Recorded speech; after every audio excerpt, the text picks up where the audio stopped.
جناب ابراہیم علیہ السلام کے متعلق یہ ملتا ہے کہ جو دلیل پروردگار عالم کے لیے جناب ابراہیم علیہ السلام نے دی ہے، آدم سے لے کے جناب ابراہیم علیہ السلام تک کسی نبی نے بھی نہیں دی تھی۔ جناب ابراہیم علیہ السلام سورج کو اپنا رب بتا کے کہتے ہیں کہ کیا یہ میرا رب ہے، اور جب وہ ڈوب جاتا ہے تو دلیل دیتے ہیں کہ جو ڈوب جائے وہ خدا نہیں ہو سکتا۔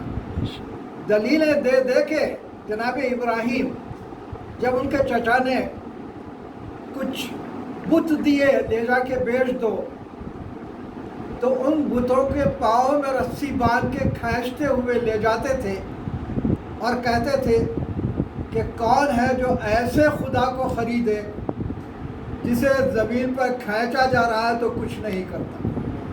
یعنی تمام دلیلیں وجود پروردگار عالم پر اس انداز میں جناب ابراہیم نے دی، اور چونکہ جناب ابراہیم علیہ السلام کے لیے پروردگار عالم نے ارشاد فرمایا انی جاعلک للناس اماما، میں نے آپ کو لوگوں کا امام قرار دیا ہے، تو ابراہیم سے قبل پروردگار عالم نے کسی کے لیے نہیں کہا نرفع درجات، ہم نے درجات بلند کیے۔ جناب ابراہیم کے لیے پہلی بار ارشاد ہو رہا ہے نرفع درجات من نشاء، ہم جس کو چاہتے ہیں ان کے درجات کو بلند کر دیتے ہیں۔ معلوم ہوا جہاں امامت آ رہی ہے وہاں انبیاء میں درجہ بلند ہو جا رہا ہے۔ جناب ابراہیم کا درجہ بلند کر کے اب پروردگار عالم ارشاد فرما رہا ہے انا ربک حکیم علیم، تمہارا رب حکمت والا بھی ہے اور علم والا بھی ہے۔ امام جعفر صادق علیہ السلام اللهم صل على محمد وآل محمد کا ایک قول اصول کافی میں ملتا ہے حجت کے تعلق سے۔ امام ارشاد فرماتے ہیں الحجت قبل الخلق مع الخلق و بعد الخلق، حجت جو ہوتا ہے وہ خلق سے پہلے ہوتا ہے، خلق کے ساتھ ہوتا ہے اور خلق کے بعد ہوتا ہے۔ تو آئیے ہم پہلے دیکھتے ہیں کہ اس تعریف کی روشنی میں حجت خدا کون قرار پاتے ہیں۔ سب سے پہلے تو رسالت مآب کا قول ہمیں ملتا ہے اول ما خلق اللہ نوری، سب سے پہلے میرا نور خلق ہوا۔ معلوم ہوا ساری خلق سے پہلے جس کا وجود تھا وہ وجود رسالت مآب صلی اللہ علیہ وآلہ وسلم تھا۔ اللهم صل على محمد وآل محمد۔ پھر اس کے ساتھ ہی آپ نے ارشاد فرمایا انا و علی من نور واحد، میں اور علی ایک ہی نور سے ہے۔ تو معلوم ہوا کہ رسالت مآب کا وجود بھی ساری خلق سے پہلے، مولا کائنات کا وجود بھی ساری خلق سے پہلے۔ اچھا اب یہ دیکھتے ہیں کہ خلق کا اطلاق کس پر ہوتا ہے، کون کون خلق میں آتا ہے۔ تو آدم کے لیے پروردگار عالم ارشاد فرماتا ہے انی خالق بشر من طین، میں نے بشر کو خلق کیا ہے مٹی سے۔ تو معلوم ہوا کہ بشر سارے خلق میں آئیں گے، تو ان کا وجود بشر سے پہلے، اور اس کے بعد پھر ارشاد ہوتا ہے وَلَقَدْ خَلَقْنَا الْإِنسَانَ مِنْ صَلْصَالٍ حَمَإٍ مَّسْنُونٍ وَالْجَانَّ خَلَقْنَا مِنْ قَبْلُ مِنْ نَارِ السَّمُومِ، ہم نے انسان کو مٹی سے، کھنکتی مٹی سے خلق کیا، لیکن اس سے پہلے ہم نے جنات کو خلق کیا نار سموم سے۔ یہاں بھی خلق کہا جا رہا ہے، معلوم ہوا سارے جنات بھی خلق میں شامل۔ اب اس کے بعد عجیب منزل ہے، ارشاد ہوتا ہے وَلَقَدْ خَلَقْنَا السَّمَاوَاتِ وَالْأَرْضَ فِي سِتَّةِ أَيَّامٍ، ہم نے زمین و آسمان کو 6 دن میں خلق کیا۔ تو یہ زمین و آسمان یہ بھی خلق۔ اور اس کے بعد پھر ارشاد ہوتا ہے ما خلقنا السماوات والارض وما بینہما الا بالحق، یعنی یہ زمین و آسمان اور اس کے درمیان جو کچھ ہے ان سب کو ہم نے حق کے ساتھ خلق کیا. تو معلوم ہوا کہ زمین و آسمان زمین و آسمان کے درمیان اب جو کچھ ہے، چاہے وہ فضا ہو، چاہے وہ جانور ہو، چاہے پرندے ہوں، چاہے ملائکہ ہو، کوئی مخلوق ہو، وہ ساری خلق. اب اس سے آگے ایک اور منزل ہے جہاں ارشاد ہوتا ہے ام خلقنا الملائکۃ اناثا وہم شاہدون. لوگ کہا کرتے تھے کہ یہ ملائکہ کو پروردگار عالم نے مؤنث بنایا ہے. تو ارشاد ہو رہا ہے کہ کیا ہم نے ملائکہ کو اناث بنایا اور یہ دیکھ رہے تھے؟ معلوم ہوا کہ ملائکہ بھی خلق ہے. اور اس کے بعد ایک اور منزل جہاں ارشاد ہوتا ہے الذی خلق الموت والحیات لیبلوکم ایکم احسن عملا، کہ اللہ وہ ہے جس نے موت و حیات کو خلق کیا تاکہ آزمائے کہ تم میں بہتر عمل کرنے والا کون ہے. تو معلوم ہوا کہ موت بھی خلق، حیات بھی خلق، اور یہ ہے اول مخلوق. جب ان کے بعد موت و حیات خلق ہوئی ہے تو اس ظاہری موت و حیات کا اثر اس اول مخلوق پر نہیں ہو سکتا، کیونکہ ان کا وجود پہلے ہے، یہ موت و حیات بعد میں ہے. یہی تو سبب ہے کہ یہ ہماری آنکھوں سے اوجھل تو ہو جاتے ہیں لیکن ان کے اختیارات ختم نہیں ہوتے، ان کی زندگی باقی رہتی ہے، ان کا وجود باقی رہتا ہے. یہی تو سبب ہے کہ آج بھی ساری کائنات سے جہاں کہیں سے بھی کوئی یا علی کہتا ہے تو فوراً مدد کے لیے وہ پہنچ جاتے ہیں، ان کا وجود موجود ہے. یا علی، یا علی، یا علی، رحمت اللہ علیہ. یہ تو گفتگو تھی خلق سے پہلے وجود کی. اب اس کے بعد امام کے ارشاد میں ہے مع خلق، خلق کے ساتھ ہوتے ہیں یہ. تو اب مولا کائنات نہج البلاغہ میں اپنے خطبے میں ارشاد فرماتے ہیں انا ما آدم الاول، میں آدم اول کے ساتھ تھا. وانا ما نوح الاول، اور میں نوح اول کے ساتھ تھا. اب یہاں لفظ اول یہ غور طلب ہے کہ آدم اول کیوں کہا جا رہا ہے. جب پوچھا گیا تو امام جعفر صادق علیہ السلام ارشاد فرماتے ہیں اللہم صلی علی محمد وآل محمد کہ اللہ نے 18,000 عالم اور 18,000 آدم خلق کیے اس سے پہلے. یہ ہمارے آدم 18,000 بعد آئے ہیں. تو معلوم ہوا کہ مولا کائنات کا وجود اس اول آدم کے ساتھ تھا. یعنی 18,000 عالم جو درمیان میں گزرے ان تمام 18,000 عالموں میں وجود مولا کائنات بھی تھا اور وجود رسالت مآب بھی تھا. اور اس کے بعد پھر ارشاد فرماتے ہیں انا مع ابراہیم الخلیل، اور اس کے بعد ارشاد فرماتے ہیں انا الذی بی اسلم ابراہیم واقر بفضائلی. ابراہیم نے تسلیم کیا ہے مجھے اور میرے فضائل کا اقرار کیا ہے. معلوم ہوا ملائکہ مولا کائنات کے فضائل کا اقرار کرتے آئے ہیں. اور اس کے بعد پھر ارشاد فرماتے ہیں انا الذی حملت نوحا فی السفینہ، سفینے میں نوح کو سہارا دینے والا وہ میں تھا. اور اس کے بعد ارشاد فرماتے ہیں انا الذی انجیت ابراہیم من نار سمود، اور میں ہی تھا جس نے ابراہیم کو نار سمود سے نجات دلائی. اور اس کے بعد پھر ارشاد فرماتے ہیں انا مونس یوسف الصدیق فی الجب و مخرجہ، اور میں یوسف کا دوست تھا، مونس تھا اس کنویں میں جس میں انہیں ڈالا گیا تھا اور وہاں سے میں نے انہیں نکالا ہے. اور اس کے بعد پھر عجیب منزل ہے. ارشاد فرماتے ہیں انا صاحب موسیٰ والخضر ومعلہما میں موسیٰ اور خضر کے ساتھ تھا اور میں نے انہیں تعلیم دی ہے، معلہما، ان دونوں کو تعلیم دی ہے۔ کس کس کو؟ جناب موسیٰ کو، جناب خضر کو۔ قرآن میں ہمیں واقعہ ملتا ہے کہ موسیٰ کو خضر نے تعلیم دی، مولا ارشاد فرما رہا ہے خضر کو میں نے تعلیم دی۔ اور عجیب منزل یہ ہے کہ امام زین العابدین علیہ السلام تشریف لے جا رہے تھے حج کے لیے، تو راستے میں لوگوں نے دیکھا کہ ایک شخص آ کے امام زین العابدین علیہ السلام سے گفتگو کرتا ہے اور اس کے بعد چلا جاتا ہے۔ لوگ پوچھتے ہیں کہ یہ کون تھے؟ یہ بالکل نئے تھے، ہم نہیں جانتے ان کو۔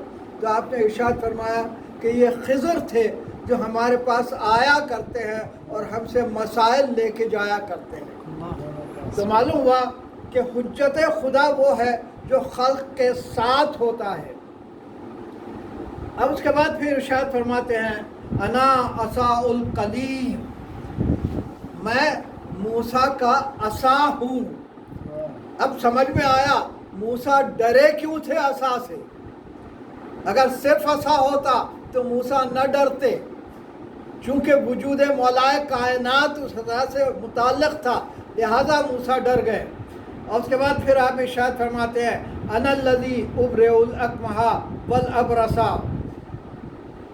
میں ہوں جو بیماروں کو شفا دیتا تھا جناب عیسیٰ کے ہاتھ پر، اور ابرص کو شفا دیتا تھا۔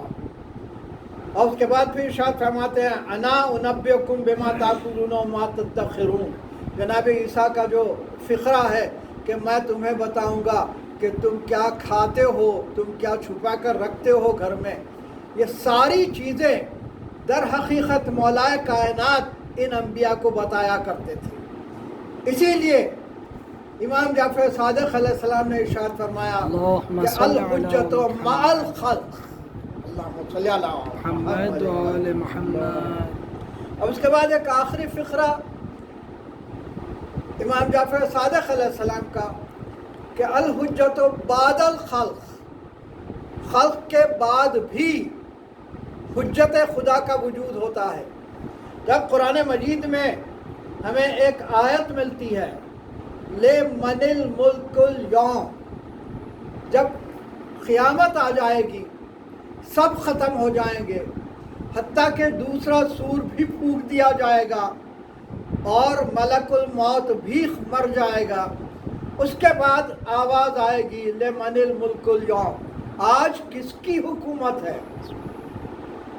ایک مرتبہ اس کا جواب آئے گا للہ الواحد القہار، آج اس اللہ کی حکومت ہے جو واحد و قہار ہے۔ دیکھیے یہاں پوچھنے والا ایک ہے لمن الملک اليوم، آج کس کی حکومت ہے، اور ایک جواب دینے والا ہے وہ للہ الواحد القہار، کہ اللہ کی حکومت ہے جو واحد و قہار ہے۔ اگر اللہ جواب دیتا تو وہ ارشاد فرماتا آج میری حکومت ہے، لیکن جواب دینے والا کہہ رہا ہے آج اللہ کی حکومت ہے۔ یہ وہی حجت اللہ ہے جو پروردگار عالم کی دلیل تھا، وہ ارشاد فرما رہا ہے کہ آج اس کی حکومت ہے جو واحد و قہار ہے۔ عجیب منزل یہ ہے کہ یہاں ایک اور صفت بتائی گئی ہے حجت اللہ کی، اور وہ صفت یہ ہے کہ حجت اللہ کسی مقام پر قید نہیں ہو سکتا، کسی مقام پر قید نہیں ہو سکتا۔ یہ انسان کا جو وجود ہے، یہ جو جسم ہے، یہ ایک قید ہے، ہم اس قید سے ہٹ کے نہیں کر سکتے کچھ، لیکن حجت خدا کے لیے یہ جسم قید نہیں ہے۔ یہی تو سبب ہے کہ رمضان کا مہینہ ہے، ایک شخص آ کے کہتا ہے مولا کائنات سے کہ یا علی کل افطار میرے پاس کیجئے، ارشاد فرمایا ٹھیک ہے۔ دوسرا آتا ہے، آپ ارشاد فرماتے ہیں ٹھیک ہے تمہارے پاس افطار۔ تیسرا، 40 آدمی آ کے ایک مرتبہ وعدہ لے لیتے ہیں کہ کل کا افطار ہمارے ساتھ کیجئے۔ سب سے وعدہ ہو گیا، دوسرا دن نمودار ہوا اور اس کے بعد افطار کا وقت آیا اور اس کے بعد لوگ ملے آپس میں، تو ایک نے کہا کہ علی آج میرے گھر افطار کرے، دوسرے نے کہا جھوٹ کیوں کہہ رہے ہو، علی تو میرے گھر تھے، تیسرے نے کہا تم دونوں جھوٹ کہہ رہے ہو، علی تو میرے گھر تھے۔ ایک مرتبہ جب اختلاف بڑھنے لگا تو ایسی صورت میں سلمان نے کہا کہ کیوں جھگڑ رہے ہو، علی تو میرے پاس تھے۔ اب کہا سلمان تم بھی شامل۔ اب سلمان نے کہا کہ چلو اس کا فیصلہ کرائے رسالت مآب سے۔ ایک مرتبہ رسالت مآب کے پاس جب پہنچے تو رسالت مآب نے مسکرا کے ارشاد فرمایا کہ حقیقت یہ ہے کہ کل افطار علی نے میرے ساتھ کیا ہے۔ ابھی یہ بات ہو ہی رہی تھی کہ ایک مرتبہ حسنین آتے ہیں اور آ کے کہتے ہیں کہ مادر گرامی ارشاد فرما رہی ہیں کہ کل علی گھر سے باہر ہی نہیں گئے۔ صلوات ارشاد فرما اللهم صل على محمد وآل محمد۔ سبحان اللہ۔